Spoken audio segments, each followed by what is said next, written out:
அவங்களுக்கெல்லாம் சம்பளம். நாம படித்தவர்கள் அந்த வடநாட்டுல இருக்கிறவன் சொன்னா செருப்பால் அடிப்பேன். என் நாட்டுக்கு அடையறாங்க.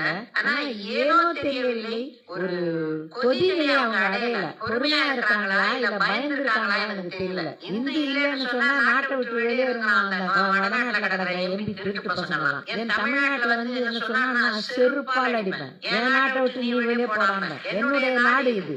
என் நாட்டுல உட்கார்ந்து சொல்ற என் நாட்டை என்கிட்ட குடும்பம். அந்த நிலைக்கு நம்ம தள்ளுறோம். தள்ளிதான் இந்த இந்தியாவில் உள்ள மாநிலங்களை எல்லாம் மணிப்பூராக்க பாக்குறான். அதற்காக நான் வந்து பொறுமையா போயிட்டு இருக்கிறதா இருக்குது. படித்தவர்கள் அந்த வடநாட்டுல இருக்கிறவன் பூரா படிச்சிருக்கான தவிர எல்லாம் முட்டாள். சனாதனம் சனாதனம் சனாதனம். இவன் சனாதனத்தை நம்ம கிட்ட காட்டுறான். வள்ளல் பெருமான சனாதனத்தினுடைய உச்சம் நான் இங்கே இருக்கிறேன். என்ன அநியாயம்.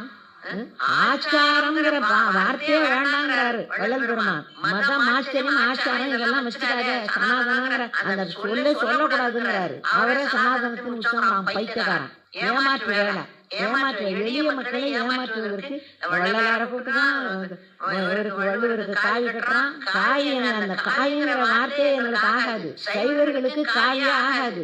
சைவன் என்று சொன்னால் சிவன் என்று பொருள். சிவனுக்கு இன்னொரு பேர் சைவன். வெள்ளை குப்பாயத்தின் மீது வந்தார் மாணிக்கவாசகர். சிவபெருமானுடைய ஆடையே வெள்ளைங்கிறாரு. வள்ளல் பெருமான் வெள்ளுடை கட்டியிருந்தார். தமிழனுடைய உடையே வெள்ளைதான். காய்க்கும் காய் கட்டினவெல்லாம் பாயின்னு அர்த்தம். வள்ளலாருக்கு போய் காயை கட்டுறான், வள்ளுவருக்கு காயை கட்டுறான், அப்துல் கலாமுக்கு காய் வேஷ்டியை கட்டி கையில விழுமையை கொடுக்குறான். என்ன அட்டூழியம், என்ன அக்கிரமம்.